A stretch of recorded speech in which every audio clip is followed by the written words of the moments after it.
আল্লাহ আমার রব, এই রবি আমার সব। দামে দামে তন মনে তারি অনুভব। তোমার দুনিয়াতে আমি যেদিকে তাকাই, অথই নিয়ামতে ডুবে আছি সবাই। পাক পাখালির গানে শুনি তসবি কালো রব, তসবি কালো রব। আল্লাহ আমার রব, এই রবি আমার সব। আসসালামু আলাইকুম প্রিয় দর্শক, আপনারা যারা দেশে আছেন প্রবাসে, সবাইকে জানাই অনেক অনেক প্রীতি ও শুভেচ্ছা। শুরু হলো এনটিভি আয়োজিত এবং লাভ হলো নিবেদিত অনুষ্ঠান আপনার জিজ্ঞাসা। আপনাদের সাথে আছি আমি জয়নুল আবেদিন আজাদ। আর আপনাদের মনে জাগা প্রশ্নের জিজ্ঞাসার জবাব দিচ্ছেন বিশিষ্ট আলেম ডক্টর মোহাম্মদ সাইফুল্লাহ। আসসালামু আলাইকুম ওয়া রাহমাতুল্লাহি ওয়া বারাকাতুহু। প্রিয় দর্শক, চলুন তাহলে জিজ্ঞাসার জগতে। শুরুতেই একটি চিঠি পাঠানো হয়েছে চকদেব পাড়া নওগাঁ থেকে। যিনি পাঠিয়েছেন নাম প্রকাশে অনিচ্ছুক। লিখেছেন, আমার জীবন ঘনিষ্ঠ কিছু প্রশ্ন আছে। কোরআন সুন্নাহর আলোকে প্রশ্নগুলোর উত্তর জানালে দিন পালনে উপকৃত হব ইনশাল্লাহ। প্রশ্নগুলো: 1, স্বামী বেকার, স্ত্রী স্কুল শিক্ষিকা। স্ত্রীর আয়ে কোনো রকমে সংসার চলে, কিন্তু তার নিসাব পরিমাণ সোনার গহনা ও টাকা আছে, তাই জাকাত তার উপর ফরজ হয়েছে। যেহেতু সংসার চালানোর দায়িত্ব স্ত্রীর নয়, তাই এক্ষেত্রে স্ত্রী যে টাকা সংসার ও ছেলে মেয়ের জন্য ব্যয় করছে, তাতে কি তার জাকাত আদায় হয়ে যাচ্ছে, নাকি সংসার খরচ বাদে ভিন্নভাবেই জাকাত আদায় করতে হবে? এটা গুরুত্বপূর্ণ প্রশ্ন করেছেন। আপনি সংসারে যে খরচ করছেন সেটা সাংসারিক খরচের মধ্যে চলে যাবে। সব পরিমাণ সম্পদ যদি আপনার কাছে থাকে, তাহলে অবশ্যই ওই সম্পদ থেকে আপনাকে জাকাত বের করতে হবে, এবং সেই জাকাত বের করে আপনি জাকাতের হকদার যারা আছে তাদেরকে আপনি দিয়ে দেবেন। জাকাত আপনার সন্তান সন্ততির জন্য যেটা আপনি খরচ করবেন সেটা আপনার খরচের মধ্যে অন্তর্ভুক্ত, এবং সন্তান সন্ততিদেরকে আপনি জাকাত দিতে পারবেন না, যেহেতু তাদের দায়িত্ব আপনার উপর রয়েছে। তাদেরকে জাকাতও দিতে পারবেন না।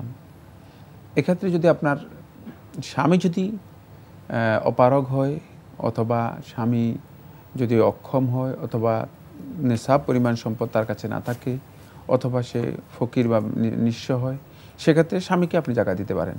আর কিন্তু নেশাব পরিমাণ সম্পদ যদি আপনার কাছে থাকে, আপনি অবশ্যই আপনার সম্পদ থেকে আপনাকে জাকাত বের করতে হবে। এখানে বড় ধরনের কনফিউশন আছে। সেই কনফিউশনটা হচ্ছে, আপনি আসলে কিসের নিসাবের কথা বলেছেন, আদৌ কি নিসাব পরিমাণ সম্পদ আছে কি না আপনার কাছে, আপনি সেটা ক্লিয়ার করতে পারেননি। মানে আপনার কাছে কী সম্পদ আছে, কী সম্পদের কারণে আপনার মানে নিসাব পরিমাণ আপনি মনে করতেছেন যে আপনার জাকাত আছে বা জাকাত আসতেছে, সেটা আপনি হয়তো ক্লিয়ার বলছেন ওনার কাছে সোনার গহনা আছে। মানে স্বর্ণের যদি এটা হয় যে মানে ব্যবহৃত স্বর্ণ মানে গহনা হিসেবে আছে, আর সেটা যদি মানে 7.5 ভরিও হয়, এর মধ্যে আপনার জাকাত নেই। মানে এটা আলেমদের একটা দ্বিমত পূর্ণ মাসআলা, এটা একটা মত। মানে এই মতের মানে মতবিরোধপূর্ণ মাসআলা, ইখতিলাফ রয়েছে যে মাসআলার মধ্যে। কিন্তু এক্ষেত্রে মূলত আপনার জাকাতই নেই, কারণ জাকাতটা আপনি দিবেন কোত্থেকে? মানে সে জাকাত বের করতে পারবেন না। তাহলে আপনাকে স্বর্ণ বিক্রি করতে হবে, অথবা স্বর্ণ কেটে ফেলতে হবে, স্বর্ণ ভাঙতে হবে, যেটা ইসলামী শরীয়তের বিধানের সাথে সামঞ্জস্যপূর্ণ নয়। তাই এটি আরেকটি মাসআলা। কিন্তু আপনার কাছে অতিরিক্ত টাকা, আপনার কাছে যেগুলো নিসাব হতে পারে, এই ধরনের টাকা আপনার কাছে আছে কিনা আপনি সেটা উল্লেখ করেন নাই। যদি উল্লেখ করতেন তাহলে হয়তো স্পষ্ট হতো যে হ্যাঁ, আমার কাছে নিসাব পরিমাণ টাকাও রয়েছে যেগুলোর উপর জাকাত আসবে। তাহলে আপনি সেক্ষেত্রে অবশ্যই 52 তোলা যদি আপনার রূপের সমমূল্য টাকা থাকে, তাহলে কত টাকা হতে পারে? সেটা প্রায় 80,000 টাকার মতো। 80,000 টাকা থাকলে 1 বছর থাকতে হবে, পরিপূর্ণ 1 বছর থাকলে সংসার খরচ যাওয়ার পরে যদি 1 বছর পরিপূর্ণ থাকে, তাহলে সেই 80,000 টাকার উপর তার জাকাত আসতে পারে, এবং সেই জাকাত তিনি স্বামীকে দিতে পারেন। তিনি যদি দেখেন যে স্বামী নিঃস্ব, স্বামীর সমস্যা রয়েছে, তাহলে উনি আর এখানে বলেছেন যে সংসার চালানোর দায়িত্ব স্ত্রীর নয়, স্বামীর। উনি বলছেন যে স্ত্রীর তো সংসার চালানোর দায়িত্ব নয়। না, স্ত্রীর দায়িত্ব নয়, ঠিকই বলেছেন, কিন্তু যদি স্বামী অক্ষম হয়ে যান আর স্ত্রী যদি ইনকাম থাকে তাহলে মানে সেখানে সংসার চালানোর দায়িত্ব স্ত্রী এসে যায়। তাহলে নেশার পরিমাণ স্বর্ণ যদি থাকে, অর্থ থাকলে তার জাকাত উনি স্বামীকে দিতে পারবেন, জি। আর স্বামী তো সেই টাকা সংসারে ব্যয় করতে পারবেন, তিনি সংসারে ব্যয় করতে পারবেন। কিন্তু উনি যে কথাটি বলেছেন সেটা হচ্ছে সংসার চালানোর দায়িত্ব স্বামীর, একথা সঠিক। কিন্তু যদি স্বামী অক্ষম হয়ে যায় তখন তো সংসার তো চালাতে হবে, তখন 2 নম্বর ব্যক্তির উপর অবশ্যই স্ত্রীর দায়িত্ব পালন করবেন। স্ত্রী না পারলে 3 নম্বর হয়তো সন্তান বড় হলে সন্তানের উপর দায়িত্ব আসবে। 1 2 3 করে ভেবে আসবে। আমরা খুবই জীবন ঘনিষ্ঠ একটি প্রশ্নের মুখোমুখি হয়েছি প্রিয় দর্শক। আরও লিখেছেন, উম্মুল মুমিনিন খাদিজা রাদিয়াল্লাহু তাআলা আনহার সময় কি সালাত চালু ছিল? থাকলে তিনি কি পদ্ধতিতে সালাত আদায় করতেন? পুরুষদের মতো নাকি মেয়েদের জন্য ভিন্ন পদ্ধতিতে? আজকাল যা নিয়ে মতভেদ দেখা যাচ্ছে। আমার জানা মতে সালাত বিষয়ক সকল নিয়মকানুন মেরাজের রাতে সম্পূর্ণ হয়েছে এবং খাদিজা রাদিয়াল্লাহু তাআলা আনহা তার আগেই মৃত্যুবরণ করেছিলেন। আমার এই জানাটা কি ঠিক? হ্যাঁ, প্রথম কথা হচ্ছে আপনার জানা ঠিক আছে। সালাত তখনও মানে ফরজ হয়নি, 5 ওয়াক্ত সালাত ফরজ হয়নি, কিন্তু নবী সাল্লাল্লাহু আলাইহি ওয়াসাল্লাম 2 ওয়াক্ত সালাত আদায় করতেন, সহিহ বর্ণনার মাধ্যমে সাব্যস্ত হয়েছে। খাদিজা রাদিয়াল্লাহু তাআলা আনহাও সালাত আদায় করতেন, সহিহ বর্ণনা অনুযায়ী সাব্যস্ত হয়েছে। একটি রিওয়ায়াতের মধ্যে একথা সাব্যস্ত হয়নি যে খাদিজা রাদিয়াল্লাহু তাআলা আনহা আমাদের যে মহিলারা যেভাবে সালাত আদায় করে তাকে এভাবে আদায় করেছেন, এ ধরনের কোনো বর্ণনা কোথাও আসেনি, কোনো রিওয়ায়াত আসেনি। জি লিখেছেন, আমরা অনেক সময় অনেক খাবার নিজে খেতে পারি না, কিন্তু ওই খাবারই অন্যকে বা কোনো গরিব ফকির মিসকিনকে দিলে খুশি হয় এবং অনেক দোয়া করে। অপরপক্ষে নিজে খেতে না পারা খাবার বা নিজের পছন্দ নয় এমন জিনিস আল্লাহ তাআলা গ্রহণ করেন না, কারণ তিনি অভাবমুক্ত। গরিবকে দেওয়া তো আল্লাহকেই দেওয়া, এক্ষেত্রে কি করণীয়? খাবার কি ডাস্টবিনে ফেলে দিব? না, খাবার ডাস্টবিনে ফেলবেন না। খাবার ডাস্টবিনে না ফেলে আপনি ওই খাবার যেটা আপনি খেতে পারেন নাই সেটা আপনি যারা খেতে পারে তাদেরকে দিলেই হবে। আল্লাহ রাব্বুল আলামিন আপনি খেতে পারেন নাই এই জন্য যা অন্যরা খেতে পারবে না, এটা কে বলেছে? খাবারটা খাবার হতে হবে, পচা হতে পারবে না, স্বাস্থ্যে ক্ষতি হবে এমন হতে পারবে না। যদি পচা হয় তো সেটা আর খাবার হলো না, খাবার হলো না, এটাকে খাবার বলবে, খেয়ে পচা তো ফেলে দিতেই হবে।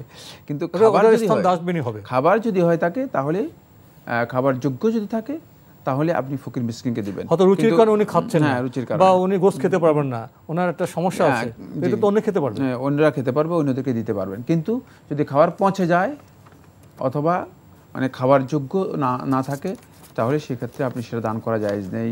সেক্ষেত্রে সেটা ডাস্টবিনে দিতে পারেন অথবা সেটা কুকুর মানে অন্য প্রাণীকে দিতে পারেন, কুকুরকে দিতে পারেন, যথাস্থানে দিতে পারেন, কুকুরকে দিতে পারেন অথবা বিড়ালকে দিতে পারেন। সেখানে অন্যদের যাদের যোগ্য তাদেরকে আপনি সেটা দিতে পারবেন। লিখেছেন, স্বামী বেঁচে থাকতে তার আনুগত্য করা হয়নি, এখন কি করলে এ গুনাহ মাফ হতে পারে? না, স্বামীর আনুগত্য স্বামী বেঁচে থাকতে করা হয়নি, এটা বড় ধরনের কবিরা গুনাহ। এই জন্য আল্লাহ রাব্বুল আলামিনের কাছে তওবা করুন, আল্লাহ রাব্বুল আলামিনের কাছে ক্ষমা প্রার্থনা করুন। হয়তো আল্লাহ সুবহানাহু ওয়া তাআলা মেহেরবানি করে মাফ করে দিতে পারেন। আল্লাহ তাআলার কাছে ক্ষমা চাওয়ার জন্য অনুরোধ করছি, ক্ষমা চান। এই কাজটি আপনি যে প্রশ্ন করেছেন এটা স্বামীর আনুগত্যের বিষয়টি ফরজ, বাধ্যতামূলক, তবে ফিল মারুফ, ভালো কাজে, সঙ্গত কাজে, মানে অসঙ্গত কাজে আনুগত্যের কোনো বিধান ইসলামের মধ্যে নেই। কোনো মানে মাখলুকের কোনো সৃষ্টির অসঙ্গত কাজে বা অবৈধ কাজে আনুগত্যের বিধান ইসলামে দেওয়া হয়নি। স্বামীর আনুগত্য মারুফের ক্ষেত্রে, ভালো কাজের ক্ষেত্রে, ইসলামের নির্দেশনার ক্ষেত্রে স্বামীর আনুগত্য করা এটা ফরজ বিষয়। সুতরাং যে কাজটি আপনি করেছেন সেটা কবিরা গুনাহ। তাই আল্লাহ তাআলার কাছে ক্ষমা প্রার্থনা করুন, আল্লাহ রাব্বুল আলামিন বান্দা থেকে ক্ষমা করেন। সুতরাং ক্ষমা চাইলে হয়তো আল্লাহ সুবহানাহু ওয়া তাআলা ক্ষমা করে দিতে পারেন। লিখেছেন, 60 বছর বা তার বেশি বছর বয়সী ব্যক্তির 40 বছরই কেটেছে গাফেলভাবে, সে ব্যক্তি ক্ষতিগ্রস্ত। এটা পবিত্র কোরআন কারীমের সংক্ষিপ্ত তাফসীর মারিফুল কোরআনে লেখা আছে, অর্থাৎ তার শাস্তি অবধারিত। এরকম হলে তো হতাশ হতে হয়, কিন্তু আল্লাহ তাআলা হতাশ হতে নিষেধ করেছেন। ফেরাউনের মৃত্যুর আগের মুহূর্তে ঈমান গ্রহণ কোনো কাজে আসেনি। আবার একথা শুনি যে মৃত্যুর সময় গলায় ঘর ঘর আওয়াজের আগেও যদি কেউ তাওবা করে এবং লা ইলাহা ইল্লাল্লাহ কালেমাটি বলতে পারে, সে মাফ পেয়ে যাবে, আসলে কোনটা ঠিক? যে গাফিল হিসেবে জীবনযাপন করেছে 60 বছরের মধ্যে 40 বছর, তারপরেও যদি তওবা করে আল্লাহ রাব্বুল আলামিন তাকে ক্ষমা করে দেবেন। যদি আপনি বলেছেন যে তাফসীরের বক্তব্য, এ কথা ঠিকই, যদি গাফিল অবস্থা তার মৃত্যু হয়ে যায় তাহলে সে ক্ষতিগ্রস্ত। কিন্তু যদি এর আগে সে তওবা করে নেয়, একদিন আগেও তওবা করে নেয়, তাহলে আল্লাহ রাব্বুল আলামিন আল্লাহর বান্দাদেরকে ক্ষমা করে দেন। ক্ষমার ঘোষণা আল্লাহ সুবহানাহু ওয়া তাআলা দিয়েছেন। সুতরাং আল্লাহ রাব্বুল আলামিনের কাছে যদি বান্দা ক্ষমা চান, আল্লাহ রাব্বুল আলামিন ক্ষমা করে দেবেন। এর সাথে আপনি একটু কনফিউশনে পড়ে গিয়েছেন ফিরআউনের মাসআলা নিয়ে। ফিরআউনের বিষয়টি, ফিরআউন ততক্ষণ পর্যন্ত আল্লাহ রাব্বুল আলামিনের উপর ঈমান আনে যতক্ষণ পর্যন্ত মালাকুল মউতকে মুখোমুখি হয়েছে। মালাকুল মউত এর মুখোমুখি হয়ে যাওয়ার পরে কোনো বান্দা, কোনো ব্যক্তি যদি ঈমানের ঘোষণা দিয়ে থাকে, তার ঈমানের ঘোষণা আল্লাহ তাআলার কাছে গ্রহণযোগ্য নয়, এটা গ্রহণযোগ্য নয়। ফলে ফিরআউন সেখানে মানে ক্ষতিগ্রস্ত হয়ে গিয়েছে। যদি ফিরআউন এই অবস্থার আগে, মানে মৃত্যুকে দেখার আগে, হ্যাঁ, লোহিত সাগরের মানে মানে ডুবার আগে যদি সেই মানে মূসা আলাইহিস সালাতু ওয়াস সালামকে ডেকে বলতো যে মূসা, আমি বিপদে পড়ে গিয়েছি, আমি তোমার উপর ঈমান আনলাম, তাহলেই আল্লাহ সুবহানাহু ওয়া তাআলা তার ঈমান গ্রহণ করতেন। এই জন্য যে হাদিসের মধ্যে বলা হয়েছে যে আল্লাহ সুবহানাহু ওয়া তাআলা বান্দার তওবা গ্রহণ করবেন মা লাম ইউগাগির, একেবারে গড়গড় আসা পর্যন্ত, সেটা হচ্ছে মালাকুল মউত আসার আগে, মৃত্যুর মানে কাছাকাছি পৌঁছে গিয়েছেন, তাহলেও এটা আপনার জন্য এই কালিমাতুত তাওহীদ লা ইলাহা ইল্লাল্লাহ এর ঘোষণা দেন, তাহলে আল্লাহ তাআলার কাছে গ্রহণযোগ্য মানে হয়ে যাবে। এই জন্য আল্লাহ রাসূল সাল্লাল্লাহু আলাইহি ওয়াসাল্লাম তার চাচা আবু তালিব এর একেবারে জীবন সায়ান্নে একেবারে মৃত্যুর মুখোমুখি হয়ে গিয়েছে, এমন সময় রাসূল সাল্লাল্লাহু আলাইহি ওয়াসাল্লাম বারবার বলতেছিলেন, ইয়া আম কুল কালিমাতান উহাজ্জু বিহা ইনদাল্লাহ, হে আমার চাচা, শুধু কালেমাটুকু বলেন, এই কালেমাটা বলেন, লা ইলাহা ইল্লাল্লাহ এই ঘোষণাটুকু দেন, মুহাম্মদ সাল্লাল্লাহু আলাইহি ওয়াসাল্লামের রিসালাতের ঘোষণা দেন, এই কথাটুকু বলেন, ওয়াহাজ্জু বিহা ইনদাল্লাহ, আল্লাহ তাআলার কাছে আমি আপনার জন্য একটা প্রমাণ তুলে ধরতে পারবো যে হ্যাঁ আপনি বলেছেন। মানে এই সময় পর্যন্ত বলেনি, আল্লাহ রাব্বুল আলামিনের কাছে আর গ্রহণযোগ্য হয়নি, আল্লাহ রাব্বুল আলামিনের কাছে আর গ্রহণযোগ্য হয়নি। কিন্তু যদি মালাকুল মউত এর প্রত্যক্ষ করে ফেলে কোনো ব্যক্তি এবং মৃত্যুর সরাসরি মানে মুখোমুখি হয়ে যায়, তখন তার কোনো ঘোষণাই আল্লাহ তাআলার কাছে আর গ্রহণযোগ্য হবে না। লিখেছেন, তোমরা দারিদ্র্যের ভয়ে সন্তান হত্যা করো না, কারণ আমি তাদের রিজিক দাতা এবং তোমাদেরও। এটা পবিত্র কোরআনের বাণী, কিন্তু অজ্ঞানতার কারণে অ্যাবর্শন করা হয়েছে। একজন বিধবা মহিলা এ গুনাহ থেকে কিভাবে মুক্তি পেতে পারে? মুক্তি পাওয়ার একটাই পথ, সেটা হচ্ছে তওবা করতে পারেন তিনি, আল্লাহ তাআলার কাছে এর জন্য অনুতপ্ত হতে পারেন, কান্নাকাটি করে আল্লাহ তাআলার কাছে এই গুনাহ থেকে নিজেকে, যে আল্লাহ এটা আমার অজ্ঞতার কারণে হয়েছে, আল্লাহ তাআলার কাছে, আল্লাহর বান্দা অপরাধ হলে যেটা করে সেটা হচ্ছে তওবা করে, এটাই তওবা করবেন, ইস্তেগফার করবেন আল্লাহ তাআলার কাছে বেশি বেশি করে, এবং আল্লাহ রাব্বুল আলামিনের যে সমস্ত নির্দেশনা আছে সেগুলোকে বেশি অনুসরণ করুন। আর এর বাইরে কিছু করার নেই। মানুষ অজ্ঞতার কারণে আসলে অনেক কাজে লিপ্ত হয়ে যায়, যে কাজগুলো সম্পর্কে না জানার কারণে, অথচ এগুলো বড় গুনাহ। এটাকে আল্লাহ সুবহানাহু ওয়া তাআলা কোরআনের মধ্যে কঠিন একটি গুনাহ হিসেবে উল্লেখ করেছেন, লা তাকতুলু আওলাদাকুম মিন ইমলাক, তোমরা তোমাদের সন্তানদেরকে হত্যা করো না দারিদ্র্যের ভয়ে। এটি নিষিদ্ধ বিষয়, বড় কবিরা গুনাহগুলোর মধ্যে একটি। আপনি সবশেষে লিখেছেন, গান বাজনা, নাটক, সিনেমা বা ওই জাতীয় কিছু দেখা বা শোনা হারাম, কিন্তু টিভি চ্যানেলগুলোতে এছাড়া এমন কিছু থাকে না যাতে কিছু সময় বিনোদনের মধ্যে কাটানো যায়, একঘেয়েমি দূর হয়। বারবার তওবা করার পরও টিভি খুললেই এসব চোখে পড়ে এবং দেখা হয়ে যায়।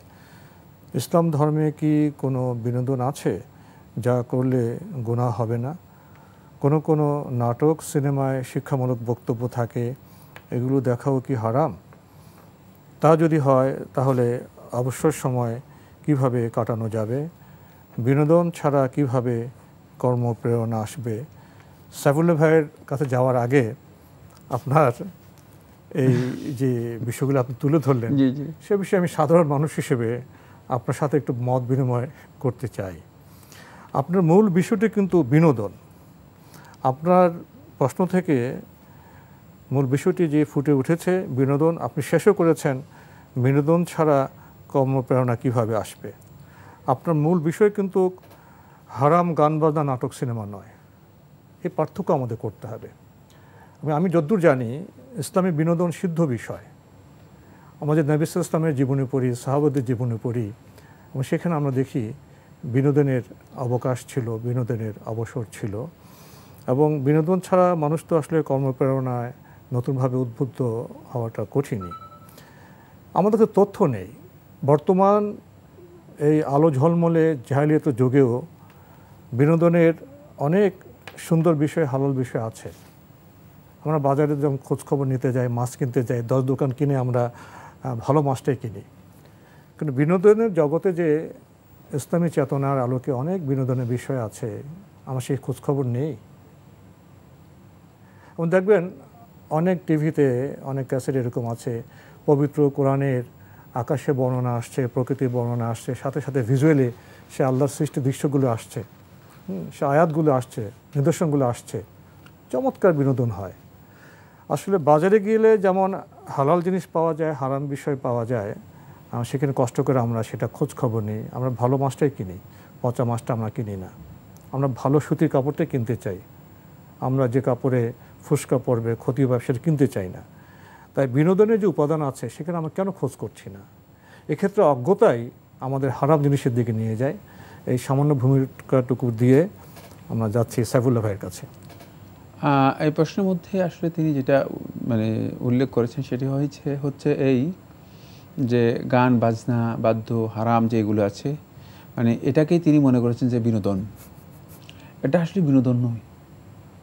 মুসলিম ব্যক্তি বিনোদন এখানে নেই, বরং এর মাধ্যমে তার মানসিক অশান্তি, শারীরিক বিচ্যুতি এবং নৈতিক অবক্ষয় এগুলোই রয়েছে এর মধ্যে। বিনোদন ইসলামের মধ্যে বৈধ, বিনোদনের পদ্ধতি ইসলামের মধ্যে রয়েছে। অনেক বিনোদন ইসলামের মধ্যে আছে, সেগুলো আপনি অবশ্যই একটু খেয়াল করলে, একটু মানে চেষ্টা করলে বের করতে পারবেন। এর চেয়ে উত্তম বিনোদন আল্লাহ রাসূল সাল্লাল্লাহু আলাইহি ওয়াসাল্লামের কাছে আর কি, তিনি যেটি বেলাল ইবনে রাবাহ রাদিয়াল্লাহু তাআলা আনহু হাদিস দ্বারা প্রমাণিত হয়েছে, আরিহনা ইয়া বেলাল বিসসালাহ, হে বেলাল সালাতের মাধ্যমে আমাদেরকে সবচেয়ে বেশি আরাম দাও।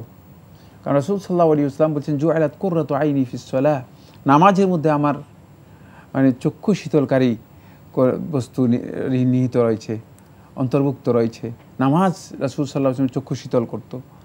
আমরা যদি দেখি সালাতের বিনোদন, যদি আল্লাহর বান্দা সত্যিকার আল্লাহ রাব্বুল আলামিনের গোলাম হয়ে থাকে, তাহলে সালাতের মধ্যে যে বিনোদন মানে আমরা পেতাম বা পেয়ে থাকি, সেই বিনোদনটুকু তো আমাদের জীবনের জন্য অনেক বেশি।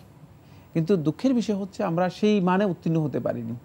আমাদের সালাত হচ্ছে মূলত দায় সারা গোছের, কোনোরকম মনে হয় যেন কেউ আমাদেরকে বাধ্য করছে দেখেই আমরা মানে উঠবস করছি, সালাত আদায় করছি, এটাও না।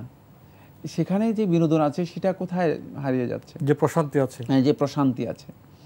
এরপরে আত-তাকান্নি বিল কোরআন, কোরআন এর সুন্দর তেলাওয়াতের মধ্যে, এই যে আজকাল তো কোরআনের তেলাওয়াত দিয়ে আপনি লোকদেরকে ঘন্টার পর ঘন্টা আপনি বসে রাখতে পারবেন, তেলাওয়াত শুনিয়ে, মানে তেলাওয়াতের সাথে ভিজুয়ালি দৃশ্যগুলো আসতেছে, সেগুলো তো আছেই।